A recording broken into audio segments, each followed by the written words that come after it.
Hello दोस्तों, ये वाला बेबी फ्रॉक इंस्टाग्राम पे काफ़ी वायरल है। तो आज इसकी कटिंग और स्टिचिंग आपको स्टेप बाय स्टेप सिखाने वाली हूँ। तो दोस्तों, हमने 4 फोल्ड करके कपड़ा रख लिया है। यहाँ पे हमने 4 इंच का एक निशान लगाया और दूसरी तरफ एक 4 इंच का निशान लगाया और फिर इसको हम स्केल पट्टी की मदद से इस लाइन ड्रॉ कर लेंगे। फिर दोस्तों, हम एक निशान लगा लेंगे 11 इंच पर। यहाँ से हमारी शोल्डर बनेगी। हम 2.5 इंच का शोल्डर रखेंगे और लाइन खींच देंगे शोल्डर की, और नीचे से हम फैब्रिक को बराबर कर लेंगे। यहाँ हमारी लेंथ आती है 16 इंच, प्लस हमने 1 इंच एक्स्ट्रा लिया है। 17 इंच की हमारी लेंथ है। 3 से 4 साल के बच्चों का है।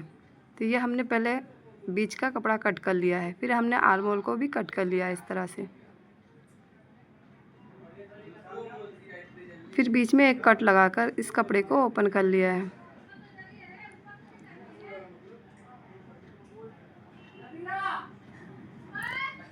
इस तरह से। फिर हमने इसको प्लेट बिठानी है। 2 प्लेट हमने चौड़ी चौड़ी बिठानी है इस तरह से।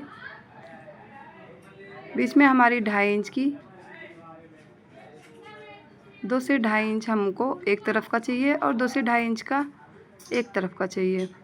तो इस तरह से हमने दूसरी तरफ से भी इसी तरह से कपड़े को फोल्ड कर लेना है और फिर मेज़र ले लेना है। अपने को 4 इंच या फिर 5 इंच चाहिए। छोटी बच्ची है ना, तो उसके लिए 4 से 5 इंच बस। और फिर इस तरह से हमने डबल फोल्ड करके नेक को भी इस तरह से पट्टी निकाल ली है। हमने नेक की पट्टी निकाल के इस तरह से कपड़े पे रखते हुए दोस्तों कपड़े को इसके ऊपर स्टिच कर लेंगे। तो इस तरह से हमने नेक को रेडी कर लिया है।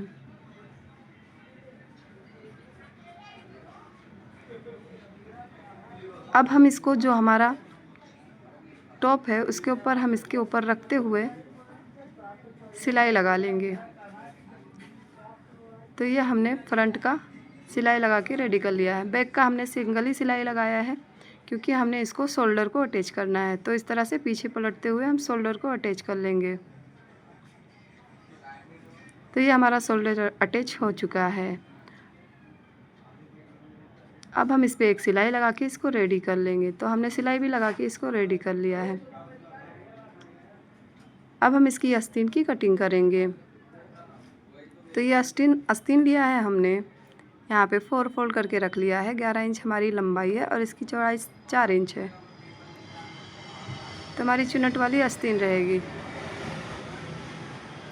इस तरह से हमने आस्तीन को भी कट कर लेना है।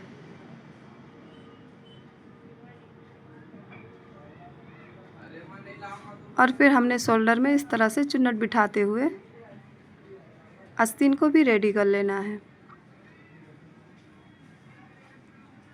दोनों तरफ ही इस तरह से हमने आस्तीन को रेडी कर लिया है, आर्म होल में जॉइंट करके। अब हमने फिटिंग की सिलाई लगानी है। दोनों बाजू हमने इस तरह से फिटिंग की सिलाई लगा लेनी है। तो ये हमारी फिटिंग की सिलाई लग चुकी है। अब हम नीचे की जो है, अब हम फाइनल सिलाई लगाएंगे नीचे की। तो ये हमारी नीचे की भी सिलाई हो चुकी है। तो अब हम एक बैच लगाएंगे गले के ऊपर।